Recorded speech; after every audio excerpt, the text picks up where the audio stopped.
الله من الشيطان الرجيم بسم الله الرحمن الرحيم يخادعون الله والذين آمنوا وما يخدعون إلا أنفسهم وما يشعرون۔ فریب دیا چاہتے ہیں اللہ اور ایمان والوں کو، اور حقیقت میں فریب نہیں دیتے مگر اپنی جانوں کو، اور انہیں شعور نہیں۔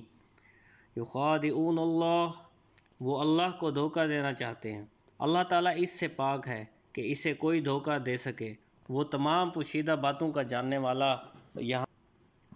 یہاں مراد یہ ہے کہ منافقوں کے طرز عمل سے یوں لگتا ہے کہ وہ خدا کو فریب دینا چاہتے ہیں، یا یہ کہ خدا کو فریب دینا یہی ہے کہ وہ رسول اللہ صلی اللہ علیہ وسلم کو دھوکہ دینا چاہتے ہیں، کیونکہ حضور پرنور صلی اللہ علیہ وآلہ وسلم اللہ تعالیٰ کے نائب اور خلیفہ ہیں، اور انہیں دھوکہ دینے کی کوشش گویا خدا کو دھوکہ دینے کی طرح ہے۔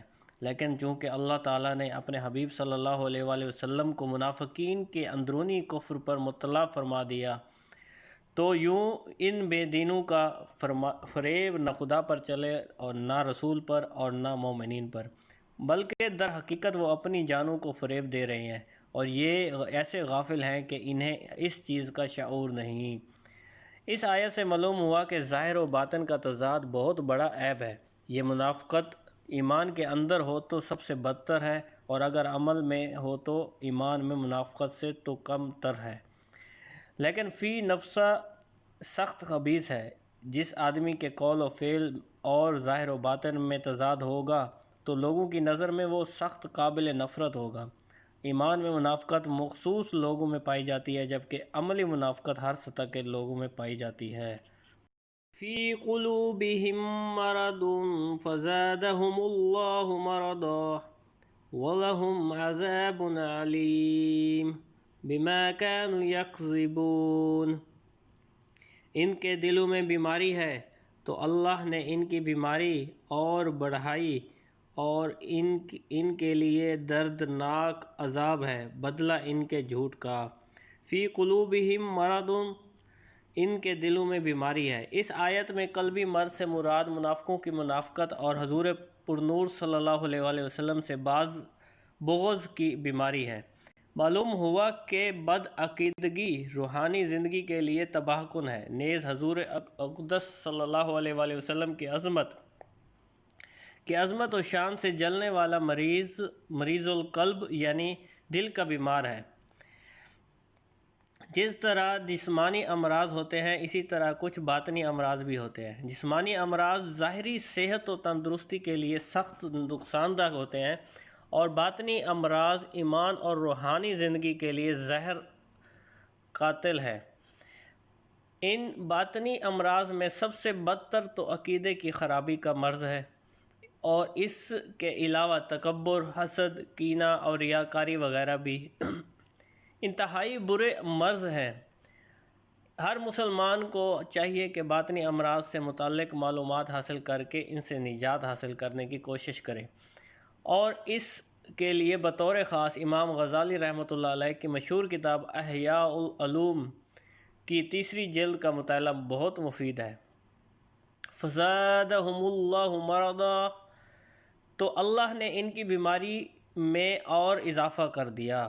مفسرین نے اس اضافے کے مختلف صورتیں بیان کی ہیں۔ ان میں سے 3 صورتیں درج ذیل ہیں۔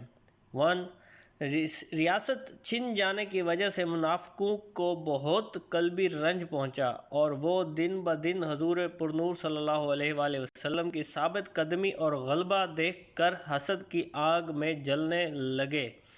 تو جتنا نبی اکرم صلی اللہ علیہ وآلہ وسلم کا غلبہ ہوتا گیا اور آپ صلی اللہ علیہ وآلہ وسلم لوگوں میں مقبول ہوتے گئے، اتنا ہی اللہ تعالیٰ نے منافقوں کے رنج و غم میں اضافہ کر دیا۔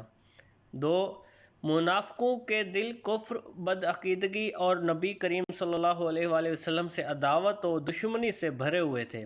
اللہ تعالیٰ نے ان چیزوں میں اس طرح اضافہ کر دیا کہ ان کے دلوں پر مہر لگا دی تاکہ کوئی وعظ و نصیحت ان پر اثر نہ کرے۔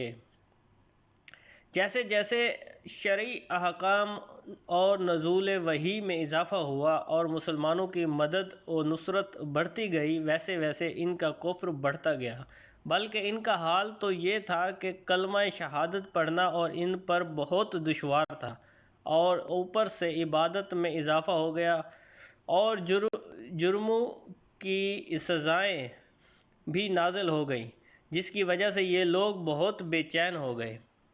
وَلَهُمْ عَذَابٌ عَلِيمٌ بِمَا كَانُوا يَكْسِبُونَ، اور ان کے لیے ان کے جھوٹ بولنے کی وجہ سے دردناک عذاب ہے، یعنی اللہ تعالیٰ اور آخرت پر ایمان لانے کا جھوٹا دعویٰ کرنے کی وجہ سے ان کے لیے جہنم کا دردناک عذاب ہے۔ جھوٹ بولنے کی وعید۔ اس آیت سے معلوم ہوا کہ جھوٹ بولنا حرام ہے اور اس پر دردناک عذاب کی وعید ہے، لہٰذا ہر مسلمان کو چاہیے کہ وہ اس سے بچنے کی خوب کوشش کرے۔ حضرت عبداللہ بن مسعود رضی اللہ تعالی عنہ سے مروی ہے، رسول اللہ صلی اللہ علیہ وآلہ وسلم نے ارشاد فرمایا، سچائی کو اپنے اوپر لازم کر لو، کیونکہ سچائی نیکی کی طرف لے جاتی ہے اور نیکی جنت کا راستہ دکھاتی ہے۔ آدمی برابر سچ بولتا رہتا ہے اور سچ بولنے کی کوشش کرتا رہتا ہے، یہاں تک کہ وہ اللہ تعالیٰ کے نزدیک صدیق لکھ دیا جاتا ہے۔ اور جھوٹ سے بچو، کیونکہ جھوٹ گناہ کی طرف لے جاتا ہے اور گناہ جہنم کا راستہ دکھاتا ہے۔ اور آدمی برابر جھوٹ بولتا رہتا ہے اور جھوٹ بولنے کی کوشش کرتا ہے، یہاں تک کہ اللہ تعالیٰ کے نزدیک کذاب لکھ دیا جاتا ہے۔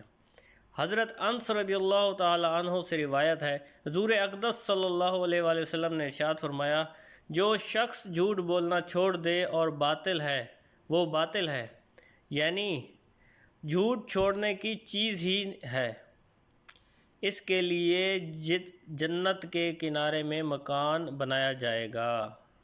صدق اللہ العظیم۔